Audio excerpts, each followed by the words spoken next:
Oposicast. Orgulho em ser contra. Seja bem-vinda, minha cara Oposicaster, seja bem-vindo, meu caro Oposicaster. Hoje nós temos o Oposicast especial, sim, e não é para explicar para o ministro do Meio Ambiente, Ricardo Salles, quem é o Chico Mendes. Nosso segundo Oposicast dessa semana, o Oposicast 9, vem motivado por duas ações propostas ao Supremo Tribunal Federal, o STF, que pedem que a homofobia e a transfobia se tornem crimes. Elas vão ser julgadas hoje, se você está ouvindo no dia da publicação do nosso Oposicast, dia 13 de fevereiro de 2019. O advogado Paulo Roberto Vecchiati é o autor das duas ações. Elas foram feitas, uma em 2012, a outra em 2013. Veja só há quanto tempo, né? E é por essa demora do Congresso que as propostas serão julgadas pelo STF. As duas ações pedem que os ministros do Supremo definam regras temporárias de punição aos agressores dos LGBT e assim imponham a deputados e senadores, primeiro aos deputados, né, à Câmara, a necessidade de votar as propostas no Congresso. Se você está ouvindo nessa quarta-feira, dia 13, saiba que ontem, terça-feira, dia 12, na véspera da votação, obviamente, membros da bancada evangélica foram até o STF pressionar o presidente Dias Toffoli para, claro, não votar a criminalização ou votar contra ela. O Toffoli também recebeu parlamentares progressistas e garantiu que a pauta continua agendada, portanto, vai começar pelo menos a ser votada nesta quarta-feira, dia 13. Ela pode demorar mais de um dia para esse processo dentro do STF. O fato é que a gente não sabe o resultado desse trabalho do STF, a gente não sabe o que será depois, se a pauta por acaso chegar à Câmara, a gente espera que chegue, e ainda depois ao Senado, e muito menos como seria se uma dessas propostas, são duas, eu lembro a você, chegasse às mãos do presidente Jair Bolsonaro, que declaradamente é homofóbico. Bom, vamos aguardar. O fato é que nós, do Oposicast, consideramos a criminalização urgente e mais do que necessária, e por isso a gente fez uma entrevista que tá muito legal. Você vai ouvir agora, por favor, ouça até o fim. A gente fez uma entrevista que tá demais com o Vinícius Cordeiro. O Vinícius é jornalista, é gay, é casado. Bom, melhor do que eu ficar aqui dizendo quem é o Vinícius, ouve ele dizendo, ouve cada palavra dele, porque a entrevista tá imperdível. Vamos lá. Vinícius, seja bem-vindo ao Oposicast. Quero te agradecer por participar com a gente, por dar essa entrevista e por construir todo esse nosso episódio junto. Obrigado. Obrigado a vocês, é uma honra. Que bom, que bom. Obrigado mesmo. Primeira pergunta que eu quero te fazer é: quem é você? Quem sou eu, né? Um pouco difícil, né? Mas eu sou um jovem de 25 anos, jornalista, amante de edições de vídeo, amante de gatos, café sem açúcar, casado, gay, bichona, bicha, viadinho. Enfim, tamo aí pra aprender cada vez mais, ser cada vez mais empático com o outro, né? Acho que também faz parte do que a gente é, né? É isso, mais ou menos isso. Pra você ver como a vida é legal, né, cara? Como a gente tem tanta coisa em comum, né? Todo mundo aqui é casado, todo mundo aqui tem gato, todo mundo gosta de vídeo, todo mundo gosta do amor. É muito legal tudo isso, né? Que bom, né? Então aqui é um papo de amor, né, gente? Exatamente. Vamos amar. Você que está ouvindo, ame mais o próximo. Olha só, você acaba de entrar no podcast do amor.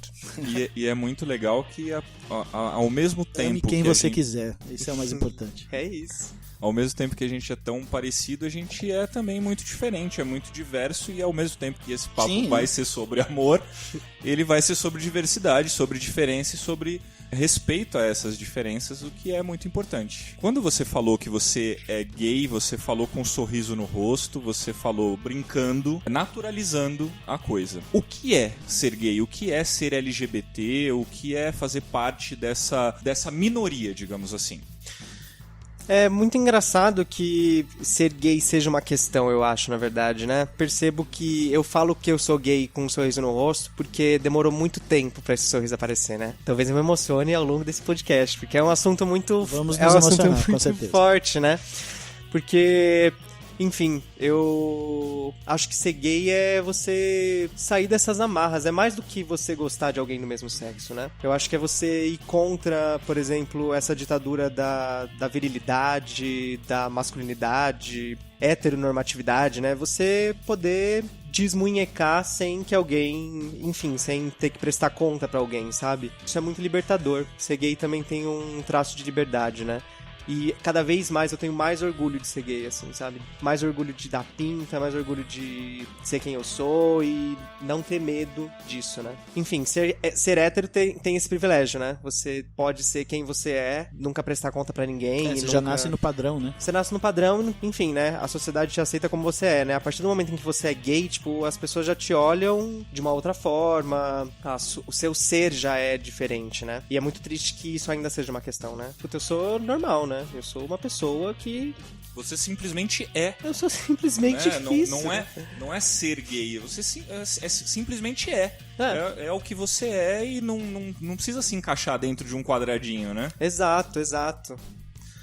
Enfim, as pessoas, elas enquadram muito, né, as outras, né? Você tem que obedecer uma mesma norma, uma mesma regra, e a partir do momento em que você extrapola essa regra ou vai contra ela, as pessoas te olham de uma maneira diferente, porque é como se você não estivesse seguindo aquele padrão, assim, sabe? Tipo, como se você estivesse infringindo uma regra, e aí as pessoas, elas te condenam porque você tá sendo feliz, basicamente, né? Como assim você não tá...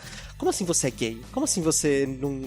Como assim você desmunheca? Como assim você é um homem que dança, que rebola? Tipo, puta, eu só quero ser livre e ser feliz, né?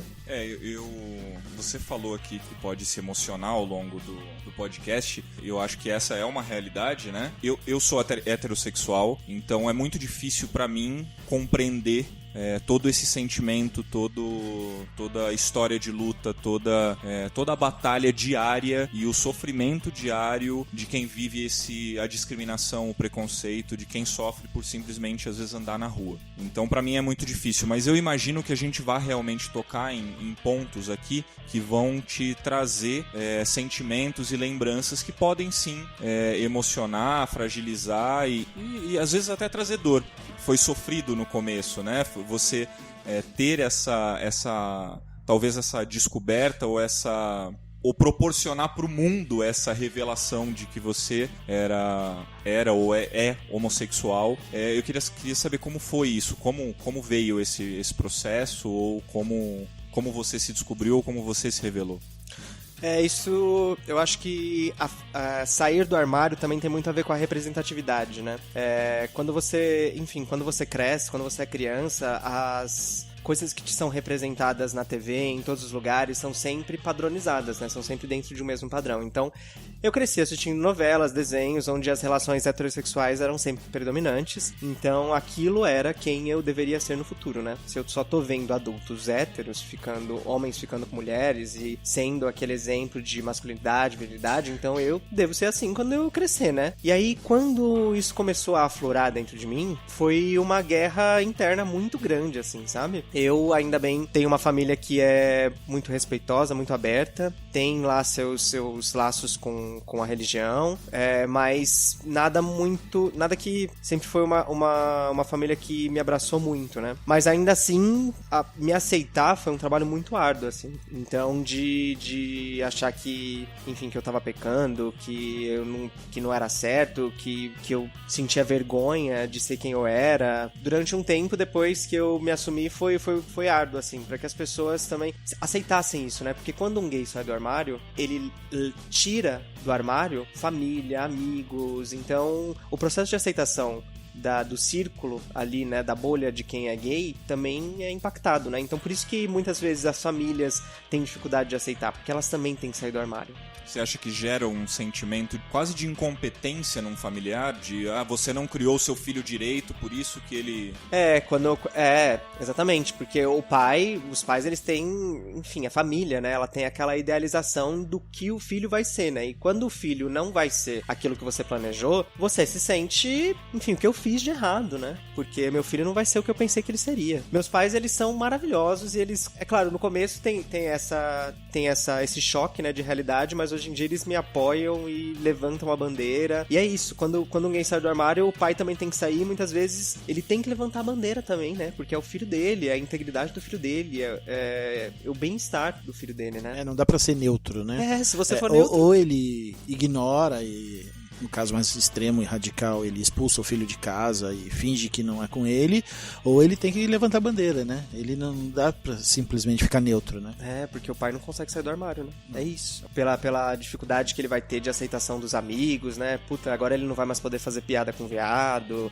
São esses conflitos que vêm na cabeça, né? Das pessoas que rodeiam, assim, né? Mas o sofrimento de quem tá aqui dentro e que não reconhece o apoio familiar, né? É muito triste. Então a gente fala, né? A gente sofre homofobia na rua com outras pessoas que a gente não conhece, mas voltar pra casa e ter o abraço, o apoio de um familiar, não há coisa que se compra, assim, sabe? É a melhor coisa que você tem, é o que te conforta, é aquele travesseiro que te dá um acalanto, assim, sabe? E um dos debates também do movimento LGBT é poder mudar na Constituição, por exemplo, que na Constituição, peguei até aqui, na parte da família, da criança, do adolescente, do jovem, artigo 226. A família, base da sociedade, tem especial proteção do Estado. E aí no inciso 3, ele fala que, para efeito de proteção do Estado, é reconhecida a união estável entre o homem e a mulher como entidade familiar, devendo a lei facilitar a conversão em casamento. A gente, hoje em dia, o casamento homoafetivo ele é liberado, mas ele é só uma lei, né? Ele não tá na Constituição, exatamente por isso. Então, essa galera conservadora, ela se apoia à Constituição e à Bíblia pra falar que a família, ela é entre homem e mulher. Mas assim, gente, essa Constituição foi escrita quando, né? A gente já avançou tanto. Por que a gente não amplia isso? Por que a gente não começa a ver outros olhares, né? Por que eu,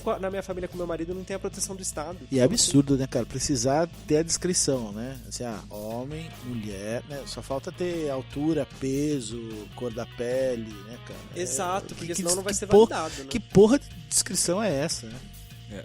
O nosso podcast, o Oposicast, ele é exclusivamente de oposição ao governo Bolsonaro. E o motivo da nossa conversa contigo hoje é mostrar para esse governo, inclusive, que não faz o menor sentido uma parte da sua agenda, trazer informações que o próprio governo apresenta pra gente e comentar a atuação do STF hoje nessa possibilidade de início da criminalização da homotransfobia.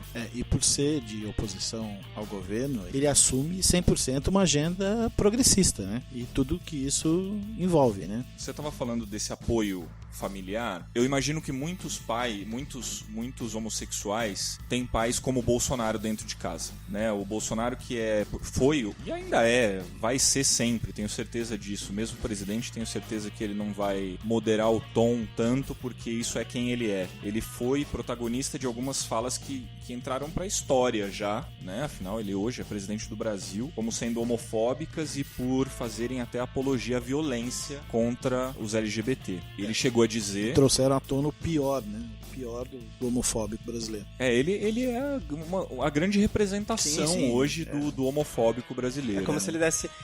então, a chegada dele ao poder é como se ele desse o respaldo a todo esse preconceito, né? Tipo, nossa, o cara que tá lá em cima, ele acredita nisso, né? Ele fala que se o filho dele fosse viado, ele bateria. Então, se ele pode, fazer, né?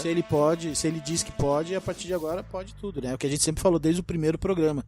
O presidente, antes de ser presidente, ele chegou a dizer que ele preferia ter um filho morto do que o filho ser gay. Essa não é uma realidade que você vive na sua inclusive, casa. Se eu fosse filho do Bolsonaro, eu também preferiria... Não, mentira. Ter um pai morto do que um pai Bolsonaro. Olha, pesado, hein? Depois eu vou falar que a gente tá querendo matar o Bolsonaro. Quem matou o Bolsonaro? Quem matou? Será que achamos os mandantes do Olha Adélio? lá, ditadura. Não é isso.